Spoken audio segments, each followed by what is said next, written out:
Imagine this. It's a nice sunny day and you just got done with school. You head inside and turn on your iPad that your weird uncle got you for Christmas. I'm still not sure why your mom thought it was a good idea to invite him. Didn't he kidnap your grandma? You turn on YouTube and the first video you see is a My Strange Addictions video. Then you proceed to watch the weirdest video you've ever seen in your life. Those were simpler times. They just don't make shows like that anymore.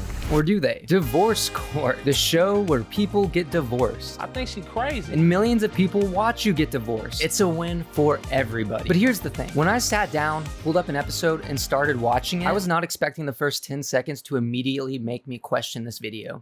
Today on Divorce Court.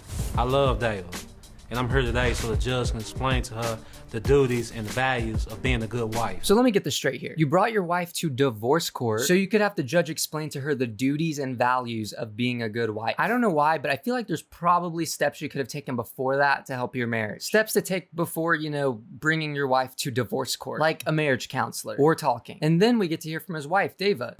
He has a real big problem with OCD. He always wants to clean the house. Oh no, he wants to clean the house. What a horrible guy. I don't know about you, but I hate when people try to clean my house. Like, go do something productive with your time. I remember the last time somebody tried to clean my house, I shot them with a stern talking to and a gun with water in it. I thought this was enough context to get into the case, but I guess it's not because the producers included more clips of them absolutely roasting each other. Dava's rude, she's selfish, and she's a social media junkie, and she spends too much money on miscellaneous things. What does that even mean? Miscellaneous things. Is that just a fancy way of saying she buys things that he doesn't want her to buy? That could mean she bought literally anything. So I looked up a picture of miscellaneous items to give me a better idea of what she might have bought. Maybe she bought a toy truck, or a pizza cutter, possibly a light bulb, or even a chain link. By the way, who keeps a chain link in their junk drawer? Has there ever been a time where you're just doing something around the house and you're like, Man, I wish I had a chain link. and that was my impression of a fence maker. But before we get into the case, we have to hear one more thing from Deva. And truly, I cannot believe what I'm about to hear.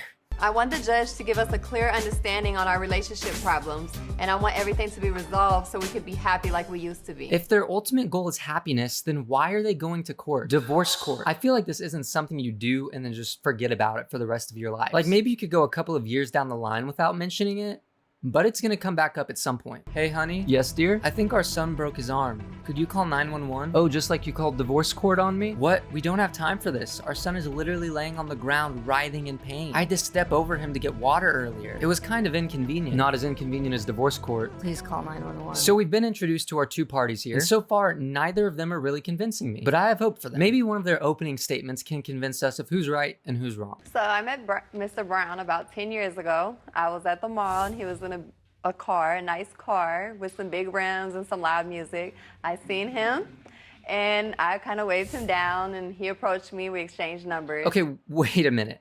Hold on here. Did you guys see what I just saw? Davis said they met 10 years ago, but look at their ages. She's 25 and he's 30. That means when they met, she was 15 and he was 20. I'm just gonna let that sit in the air for a second. It stinks, doesn't it? While we're here though, I just want to take a moment to look at the people in the back. These people look like they want nothing to do with the show. They look tired, they look angry, and I think this guy needs glasses. Dava then talks about how she had a boyfriend when she met Patrick. Then they started messing around, which is ironic for how clean Patrick is. But then one thing led to another and they got married. And now she expresses her grievances. And make sure you get a notepad ready because there's a lot. So our marriage has been good, but lately we've been having some issues. He's always trying to go to the club with his friends that are single. He says he'll be home at 12 a.m. He comes home at 3 or 4 a.m. He lies to me. I've caught him talking to women on Facebook that he says he met in 9th grade and they were his friends from... Excuse me. She really just hit him with the excuse me. But besides that, I can see why she's frustrated. Patrick tells her he'll be home at 12 a.m. Then he gets home at 3 or 4 a.m. But let me defend Patrick here for a moment. Let me present a defense case for him. What if the reason he gets home late is because he went to Waffle House with the boys? Those late night Waffle House meals they hit different. She also mentions him talking to women on Facebook, which I don't think the Waffle House defense can hold up against that. You're on your own, Patrick. And when Dava explained who she really is, that's when I knew the case was over. So I just caught him in several lies. He deletes Facebook messages, but I am a private investigator and they go to the archive messages. They don't actually delete. She's literally Batman. There's no hiding evidence from her because she will find it. Trying to hide your plastic plate in the trash after you're done eating? She'll find it. Trying to hide your clothes in the closet after you wash them? She'll find it. Trying to hide your miscellaneous items? I'm not sure if she'll find it because I still don't know what that means. But actually, Dava goes on for a while about her issues with Patrick. So much so that the judge has to cut Dava off to let Patrick speak, which is actually kind of embarrassing. Imagine you get invited to speak and then you literally get uninvited to speak while you're in the middle of speaking. Sounds like a normal Tuesday to me. But anyways, let's hear what Patrick has to say about this. First What's of all, going on? she's lazy, she's controlling. She thinks I'm doing everything with my friends. I can't even go out and have a drink. You know, it's a problem when I go have a drink. She wants to stay on the phone while I'm out with my friends drinking. What a weird complaint to make. She's on her phone talking to friends while you're out drinking. Do you just expect her to sit on the couch and stare at the door until you come back? And then when she hears the door unlocking, she starts barking? Honey, I'm home. You want a treat? You know, and then don't want to have no conversation. Just want to hold the phone. Just wants to hold the phone. Just hold the phone. She's trying to hear if girls. I listen for women. So I think I had a fundamental misunderstanding of what he was talking about a moment ago. And somehow I think the real case is a lot worse. By stay on the phone, he meant she calls him in the club and makes him just hold the phone up. They don't even talk. And David tries to explain it, but everything she says makes it sound worse. Her overall reason is she wants to make sure Patrick isn't cheating, but she doesn't have any actual evidence. And the judge is clearly picking up on this. Have you ever caught him cheating? He deleted a Facebook message. I've deleted a number of them. I'm not cheating. He deletes messages. His friends know that we're married. We've been married for years, for 4 years. And every time his friend who is in a relationship and has a child with this woman, he comes to my house and he's always like, what's up with your friends? Where's your homegirls at? So if he's asking me where my homegirls are at, and I know that you're in a relationship with your child's mother, what makes me think that he's not taking him to go talk to other women? The judge says this, but I'm going to say it because I want to talk. But how does he even defend himself against that? He has to defend himself based on the actions of somebody else? That's like if my friend ate a couch and then I have to defend that I'm not a couch eater. And I don't know if that's the best example, but the principle stands. And just to be clear, I have never eaten a couch. I have not, and I never have. It was an accident. But the judge asks Patrick a very valid question. How does he think she became so suspicious of his behavior? I don't even know where to start at, first of all. I think she's crazy. I mean, just listen, you know, I don't even think that she's crazy anymore. She's delusional. No. Listen to what she's saying. World's greatest defense right there. Patrick had the opportunity to bring some light to everything, and he just calls her crazy and then delusional, which I guess is a fair route to go down, especially after the whole holding the phone in the club thing. And then Patrick starts to talk about his issues with her addiction to social media. I wake up in the morning, you know, usually you'll kiss your husband, hey, good morning, I love you, you know. She jumps on her phone.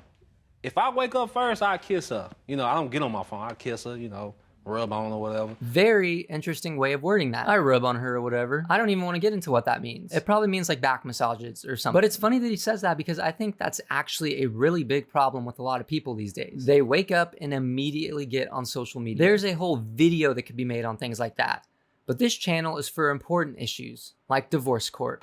But it's because I just like looking on Facebook. Like, But what are you And looking what? for? What are you doing? What are you like looking they have for? this Facebook group with like mixed babies, and like I just like looking at all the cute babies with the green eyes and the blue eyes and the curly hair. Guys, it's okay. She's on social media all the time because she's looking at pictures of babies. I don't know why Patrick thinks that's an issue. Does he hate babies? That's what it seems like. Seems like baby hating behavior to me. Like, okay, he gets mad because when we go out and get drinks, I always take a picture of my drinks. I want my And you're on my social media. fans to And see. you're on social media. See, that's the whole what's, time. No, No. that's what's wrong with you young people. No. That's what's wrong with you. This is a very interesting conversation. Dava has fans? That's cool, I guess. Or she thinks she does, at least. I'm a fan. But anyways, I feel like the dynamic between the two is starting to make a lot of sense. Dava is too busy being an influencer, and Patrick is too busy holding his phone up at the club. That is a recipe for disaster if I've ever seen it. And earlier, one of the issues that Dava mentions is that Patrick has OCD. So the judge asks her to explain that. I think that he has a mental disorder.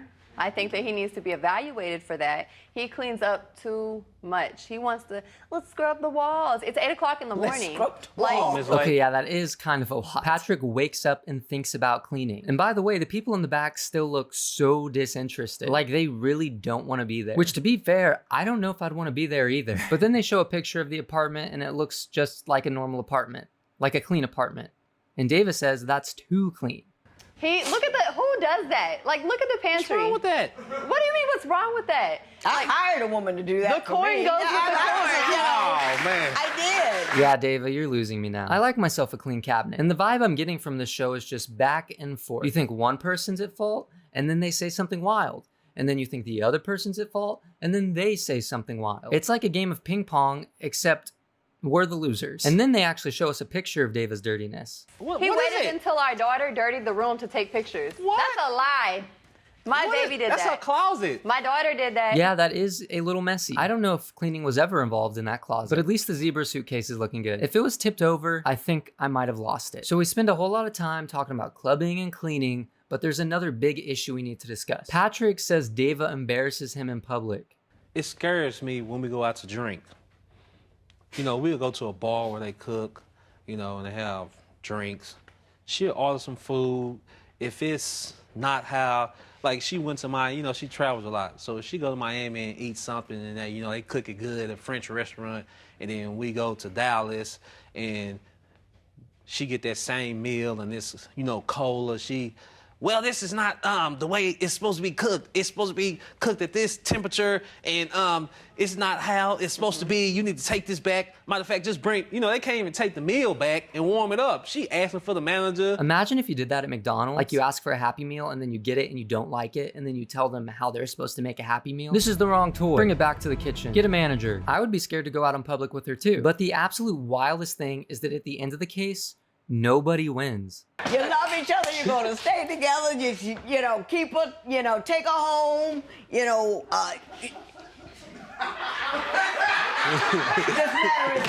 The judge is pretty much just like, oh, you two love each other, you'll figure it out, and then walks out. Like, imagine being too lazy to write a good ending for your show,